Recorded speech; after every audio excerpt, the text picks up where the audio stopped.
Hi friends, ಸಿಂಪನ್ YouTube ಚಾನಲಿಗೆ ನಿಮಗೆಲ್ಲ ಸ್ವಾಗತ. ನೋಡಿ, ಇದು ಗೋಧಿ ಕೇಕ್. ಗೋಧಿ ಕೇಕನ್ನು ಹೇಗೆ ಮಾಡೋದು ಅಂಥೇಳಿ ತಿಳಿಸ್ತೀನಿ. ತುಂಬ ಪರಿಮಳಯುಕ್ತವಾದ ಗೋಧಿ ಕೇಕ್,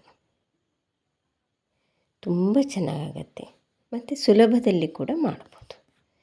ಗೇರು ಬೀಜ, ದ್ರಾಕ್ಷಿ, ತುಪ್ಪ ಎಲ್ಲ ಹಾಕುವಾಗ ಗೋಧಿ ಕೇಕ್ ತುಂಬ ಚೆನ್ನಾಗಿರುತ್ತೆ. ಹಾಗಿದ್ರೆ ಮಾಡೋದು ಹೇಗೆ ಅಂಥೇಳಿ ತಿಳಿಸ್ತೀನಿ. ನಾನು 2 ಪಾವು ಆಗುವಷ್ಟು ಗೋಧಿ ಹಿಟ್ಟು ತೊಗೊಂಡಿದ್ದೀನಿ. ನಂತರ ಅದೇ ಅಳತೆಯಲ್ಲಿ 2 ಲೋಟ ಸಕ್ಕರೆ ತೊಗೊಂಡಿದ್ದೀನಿ. 3/4 ಲೋಟ ತುಪ್ಪ ತೊಗೊಂಡಿದ್ದೀನಿ. ಹಾಗೆ ದ್ರಾಕ್ಷಿ, ಗೋಡಂಬಿ ಮತ್ತು ಸ್ವಲ್ಪ ಏಲಕ್ಕಿಯನ್ನು ತೊಗೊಂಡಿದ್ದೀನಿ. ಗೋಧಿ ಕೇಕ್ ಮಾಡಲಿಕ್ಕೆ ಮೊದಲೇ ಎಲ್ಲ ಸಿದ್ಧಗೊಳಿಸಿಟ್ಕೊಂಡು ಬರಬೇಕು. ನೀರನ್ನು ಕುದಿಲಿಕ್ಕೆ ಇಟ್ಟಿದ್ದೀನಿ.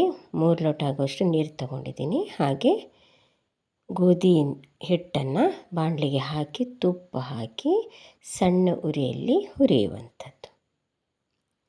ಸಣ್ಣ ಉರಿಯಲ್ಲಿ ಹುರಿಬೇಕು. ಆಗ ತುಪ್ಪ ಮತ್ತು ಹಿಟ್ಟು ಚೆನ್ನಾಗಿ ಮಿಕ್ಸ್ ಆಗುತ್ತೆ.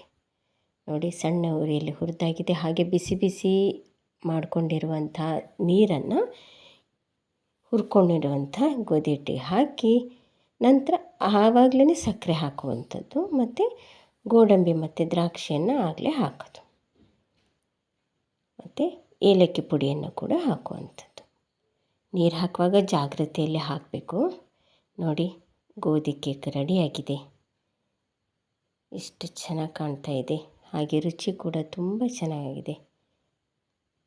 ಗೋಡಂಬಿ, ದ್ರಾಕ್ಷಿ, ತುಪ್ಪ ಎಲ್ಲ ಹಾಕುವಾಗ ಚೆನ್ನಾಗುತ್ತೆ. ನೀವು ಮನೆಯಲ್ಲಿ ಟ್ರೈ ಮಾಡಿ ನೋಡಿ. ಧನ್ಯವಾದಗಳು.